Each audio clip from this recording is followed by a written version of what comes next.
So I've been making videos here on YouTube about personal finance for quite some time now. Things like budgeting, saving, investing, all of the basics, all of the good stuff. But I'll be the first to admit that when I first started, I didn't know any of this. In fact, I've made some really dumb money mistakes. Like the kind where you look back after a few years and you're like, Wow, I can't believe I actually thought that was a good idea. and I'm not talking about the small stuff, like buying Starbucks coffee or upgrading your iPhone or whatever. No, I'm talking about actual money mistakes. Things that either lost me a lot of money, set me back financially, or taught me a very valuable lesson the hard way.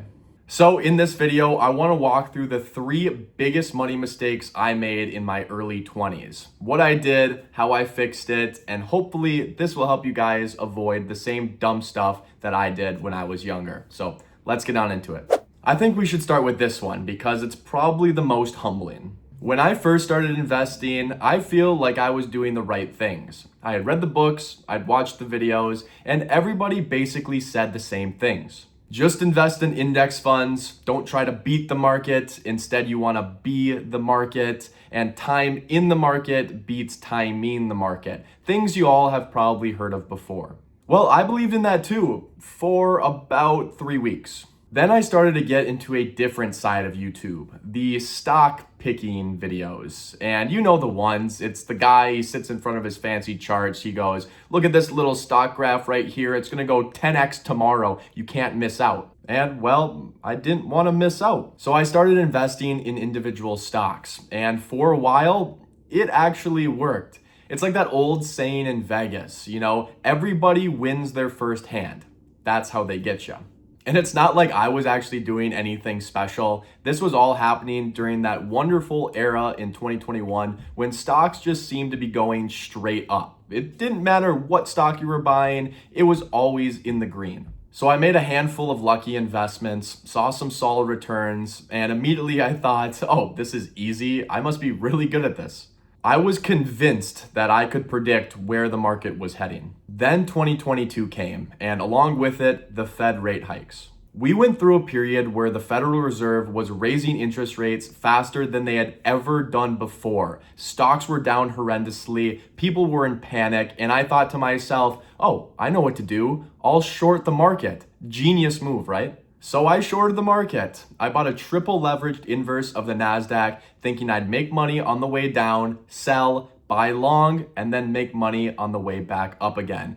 Easy money, right? Wrong. Within a few short months, the market was up like 25%. I was down close to 60, and I lost money betting against the economy. So yeah, $6,000 in losses later, it turns out I wasn't as smart as I thought I was. Lesson learned. Now I just invest in index funds and let it be. No stress, no trying to buy the dips, no trying to be Superman. Just consistent, boring investing because boring works.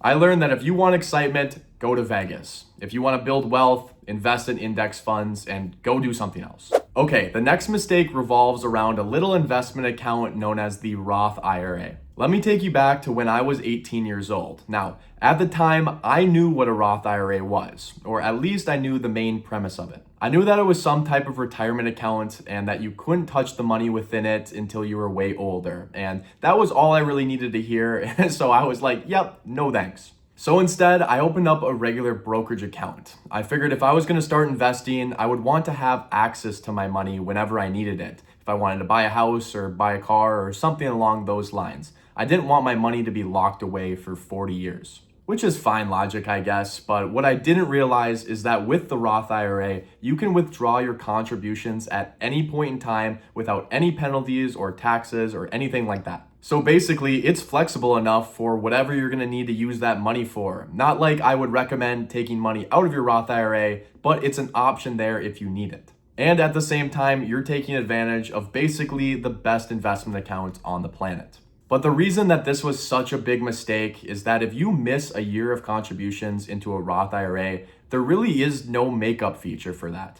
With the yearly contribution limit on this account, you're losing out on the best investment account there is, and along with it, probably tens of thousands of dollars in taxes. By the time I figured all this out, I was 20, 2 years late to the party, and with a $6,500 contribution limit at the time, that's $13,000 of investment space that I'll never get back. So yeah, that's an oops. It's also one of those things that's not a big deal in the short term, right? Like I barely notice it now, but over time, it's gonna grow to haunt me. So if you're young and you haven't opened one of these yet, seriously, do it. Even if you can only invest like $50 or $100, just get it open, get it started. Because if you don't, you're gonna regret it later and you're gonna wind up wasting a lot of money.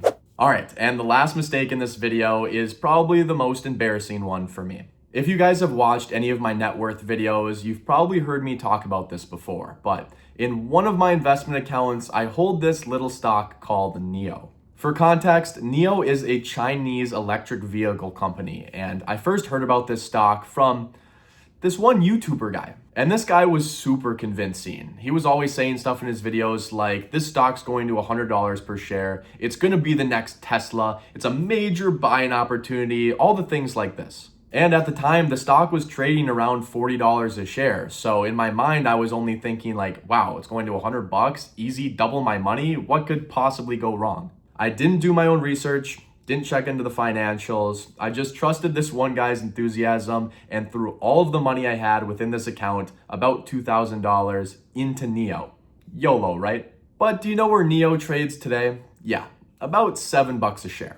So that once bright $2,000 is now about a couple $100. And I still keep all of that NIO stock I bought back then. Not because I think it's going back to the moon, but just to serve as a reminder. Now, every time I open that account and see that massive red number, it reminds me to never blindly follow one person's advice on the internet, even if they sound super smart, confident, or are standing in front of very cool graphs. Now I diversify mainly by buying index funds, and I don't treat YouTube videos as gospel, and you shouldn't either. It seems like nowadays everybody on the internet is an expert, so all I'm saying is be careful who you take advice from. But that's going to conclude this video. Those were the 3 biggest money mistakes I made in my teens and early 20s, and I hope you guys can learn from them and not repeat the same mistakes I made in my past. But with all that being said, I really hope you guys enjoyed. If you did, maybe leave it a like. That would be greatly appreciated. But I hope you all have a great rest of your day, and I'll catch you in the next one.